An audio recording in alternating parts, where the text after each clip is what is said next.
हाय नमस्कार. तुम्ही सगळे कसे आहात? छानच असणार. नवीन दिवस नवीन सुरुवात. आज सकाळतच नाश्ता वगैरे उरकून आम्ही रामली मॉलला गेलेलो आणि रामली मॉलवरून मी काय काय आणलं आहे ते मी आज तुम्हाला दाखवणार आहे.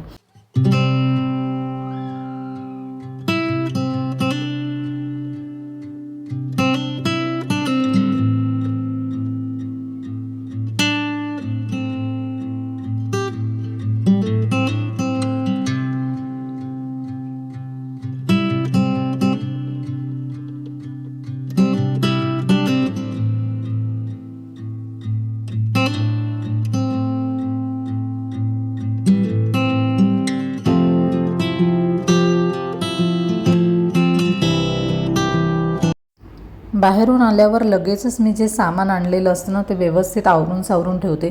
फारच वेळ कमी असेल ना तर मग साईडला ठेवते, पण त्याच दिवशी आवरून ठेवते आणि मग नंतर ना सगळं जागच्या जागी व्यवस्थित मिळतं. जर कधी घाई असेल ना तर हे शोध. फ्रीजमध्ये सुद्धा बरीच वेळ आपल्याला शोधाशोध करायला लागते, कुठे काय ठेवलं आहे आणि कुठे काय नाही. मग असं व्यवस्थित एका जागीच ठेवलं, फळं एका साईडला, भाज्या एका साईडला असं ठेवल्या ना की मग नंतर आपल्याला लगेच मिळतात.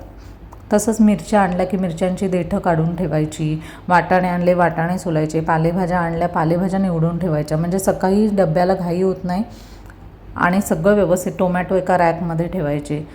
असं हे माझं नेहमीचंच काम असतं. आणल्याच भाज्या शक्यतो आवरून ठेवायच्या. जर कधी वेळ नसेलच तर मग अर्धं आवरते, एकीकडे जेवण करते. कारण सकाळीच जर बाहेर गेलं ना तर मग नंतर जेवणाची घाई होते. यायला जवळजवळ 11 वाजतात. मग 11 वाजता आल्यानंतर स्वयंपाकाची तयारी लगेच करायला लागते. तर असो, ही लगबग एका गृहिणीची चालूच असते. अशा आठवड्याभराच्या भाज्या, नंतर 3 दिवसाला फळं पुरतील अशी मी एका वेळेला आणून ठेवते, कारण दररोज शक्य होत नाही भाजी आणायला जाणं. मी इथे ना ह्या भरल्या मिरच्या पण आणलेल्या आहेत. त्या रियानाला खूप आवडतात. नाहीतर मस्तपैकी फ्राय करायच्या ह्या मिरच्या, त्याही खूप छान लागतात. म्हणजे बेसन पिठामध्ये फ्राय करायच्या. नंतर कारलं आणलेलं आहे. कारलंही बरेच दिवसांनी मी आणलेलं आहे. ना कारलं आवडत नाही, पण मी म्हणत असते की निदान कधीतरी का होईना कारलं पोटात गेलं पाहिजे. तसंच लिंबू आणलेलं आहे. अशा बऱ्याच भाज्या ज्या आठवड्याला लागतात त्या मी आणते, कारण खूप पण आणल्या ना तर त्या खराब होतात फ्रीजमध्ये ठेवून आणि रोजच्या रोज काही जाणं शक्य होत नाही. शिवाय शिराळं आणलेलं आहे, नंतर वाटाणे आणले आहेत, पालक आणलेला आहे मी. काही भाज्या मला आवडतात त्या आणल्यात, काही अहोंना आणि काही लेकीला. असं सगळ्यांच्या आवडीच्या भाज्या आणते आणि मग बॅलन्स करते. कधी तिच्या आवडीची भाजी, शक्यतो तिला उसळी आवडतात, पण स्टील मी तिला सांगत असते की फक्त उसळीच नाही खायच्या, फळभाज्याही पोटात गेल्या पाहिजेत. आणि ह्या मी आता व्यवस्थित अशा लावून ठेवते. ही एक पिशवी ना मला इथे सेंट्रल मार्केट आहे तर तिथून मी भाजी आणलेली ना तेव्हा त्याच्याबरोबर मी आलेली. मला वाटतं मी काहीतरी 1-2 किलो वाटाणेच आणलेले. सीझनमध्ये इथे वाटाणे छान मिळतात, तर ते मुंबईतूनच येतात, पण तरीही मग ते थोडे स्वस्त मिळतात मार्केटला गेल्यावर, म्हणून मग मी तिथून भाज्या आणते कधी कधी, पण थंडीतच जाते शक्यतो. नंतर आता हे सगळं असं आवरून घेतलं ना की थोडा वेळ लागतो त्या दिवशी, म्हणजे वेळ लागतो, पण नंतर उद्या सकाळी मला घाई होणार नाही. सगळ्या वस्तू जागच्या जागी व्यवस्थित मिळतील आणि ही पूर्वतयारी खूप आवश्यक असते. ती दरवेळेलाच मी करते.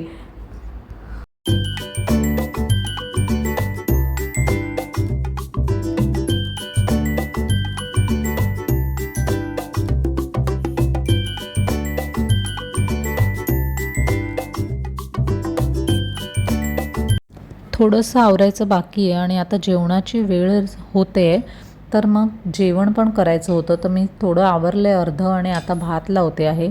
आज मी कढी भात करणार आहे. भात आणि बटाट्याची भाजी असा मेनू खूप छान लागतो आणि पाहिजे असेल तर त्याच्याबरोबर मिरचीची भजी. तर आज मी फक्त कढी भात करते कारण खूप उशीर झालेला आहे आणि त्याच्याबरोबर पापड तळणार आहे, लोणचं, असं साधंच आज जेवण ठेवणार आहे. आणि शनिवारी असंच साधा मेनू असतो, कधी कधी पूर्ण जेवण असतं, पण आज उशीर झाला आहे त्यामुळे मी हा एवढाच मेनू ठेवणार आहे. पोळी आमच्याकडे जास्ती खात नाहीत, फक्त टिफिनसाठी पोळी असते. सो शनिवारी कधीकधीच पोळी करते मी, जशी भाजी आहे त्याप्रमाणे. जेवढं जेवण आपल्याला माहिती असतं ना साधारण आपण किती जेवतो तेवढंच मी जेवण करते, कारण दोन्ही टायमाला वेगवेगळं जेवण करते. तर मग ते उरतं आणि उरलेलं शिळं अन्न का खायचं, त्याच्यापेक्षा साधारण आपल्याला माहिती असतं ना आपल्या घरात जेवढी माणसं आहेत त्याप्रमाणेच अन्न करते. कमी जास्ती होतं कधी कधी, नाही असं नाही, पण आपल्याला आपल्या घरातल्या माणसांचा अंदाज आलेला असतो साधारण ते किती जेवतात किंवा किती त्यांना भूक आहे, त्याप्रमाणेच मी जेवण करत असते शक्यतो. पण कोण उपाशी उठत नाही एवढं नक्की आहे. आज मी तुमच्याबरोबर ना माझ्या सासूबाई जशा कढी बनवतात ना ती रेसिपी शेअर करणार आहे. आणि त्या खूप मस्त कढी बनवतात आणि तीच रेसिपी मीही शिकून घेतली आहे आणि आज मी तुमच्याबरोबर ती शेअर करते. काही नाही, सोपं आहे.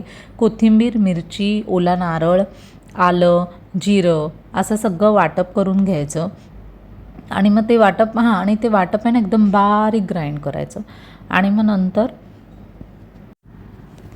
मी आता इथे कोथिंबीर घेतली आहे, नंतर मिरची, ओला नारळ असं सगळं घेते आहे. आणि एक गोष्ट, इथे ना स्क्रॅप नारळ मिळतो, तर तो मी फ्रीझरमध्ये ठेवते आणि एक 8-10 दिवस तो चांगला राहतो फ्रीझरमध्ये, जास्ती दिवस राहतो. पण आम्हाला जास्ती नारळ लागतो त्याच्यामुळे खोबरं जास्ती प्रमाणात वापरतो आम्ही आणि ओलं खोबरंच वापरतो. तर हा नारळ एक 5 दिवसात, जास्तीत जास्त 8 दिवसात संपून जातो. पण 8 दिवस पण जास्तीच आहेत, 5 दिवसात संपून जातो जर कधी सोलकढी केली. आणि प्रत्येक भाजीमध्ये, सुकी भाजी असू दे नाहीतर वाटपाची भाजी असू दे, त्याच्यात ओला नारळ हा वापरलाच जातो. आम्ही कोकणी असल्यामुळे आम्ही ओला नारळ हा खूपच वापरतो जेवणामध्ये. ज्यात त्यात म्हटलं ना तरी चालेल, ओला नारळ हा पाहिजेच. आता मी मिक्सरच्या भांड्यामध्ये लसूण, आलं, हिरवी मिरची, ओला नारळ, कोथिंबीर आणि जिरं टाकायचं आणि थोडं पाणी टाकायचं आणि हे व्यवस्थित मिश्रण ग्राइंड करून घ्यायचं, एकदम बारीक असं वाटायचं. आणि इथे ना हा ओला नारळ जो असतो ना तो फ्रीझरमध्ये ठेवल्यामुळे कडक होतो, तर मी तो फोडून घेतला आहे आणि आता मी एकदम बारीक असं मिश्रण वाटते आहे.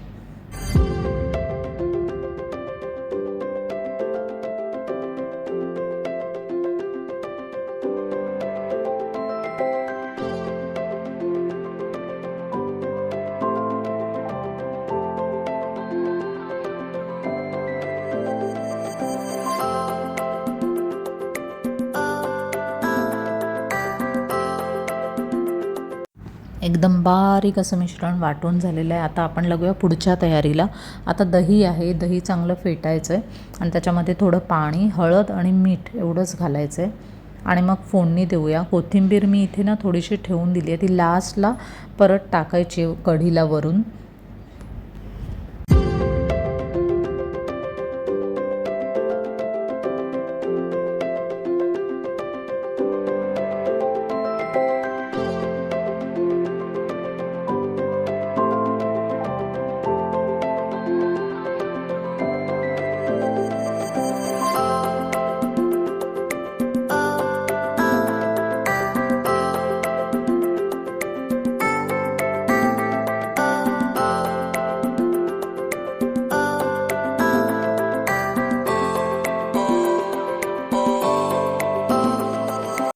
आता नॉर्मल आपण जशी फोडणी देतो ना तशीच फोडणी द्यायची आहे. तेल टाकायचं, तेल तापलं की त्याच्यामध्ये थोडीशी मोहरी, जिरं, हिंग असं टाकायचं आणि काहीच नाही टाकलं तरी चालेल, अगदी काहीच नाही. पण आणि मोहरी टाकली की मग त्याच्यात ते वाटप टाका. मी कधी कधी काहीच टाकत नाही, अजिबातच मोहरी पण टाकत नाही, नुसतं तेल टाकते आणि तेलामध्ये डायरेक्ट वाटप आहे हे टाकते आणि ते वाटप थोडं परतायचं. थोडं परतलं ना की मग त्याचा एक ना वेगळाच असा छान वास यायला लागतो. तर तो वास आला ना परतल्या गेल्याचा, म्हणजे थोडंसं ते परतलं गेलं असा वास येतो.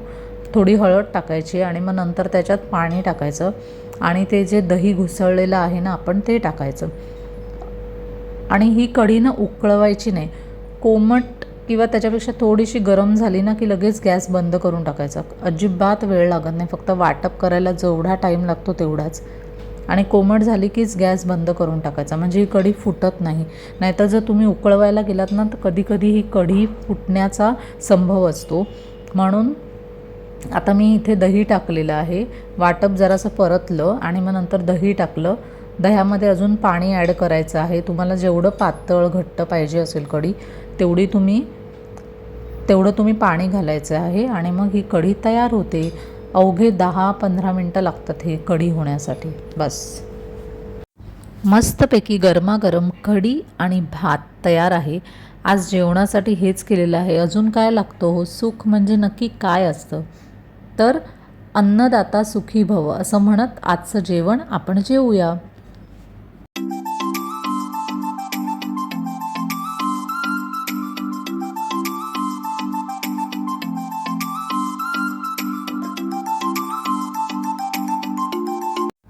Thanks for watching. भेटूया एका नवीन व्लॉगमध्ये. तोपर्यंत बाय.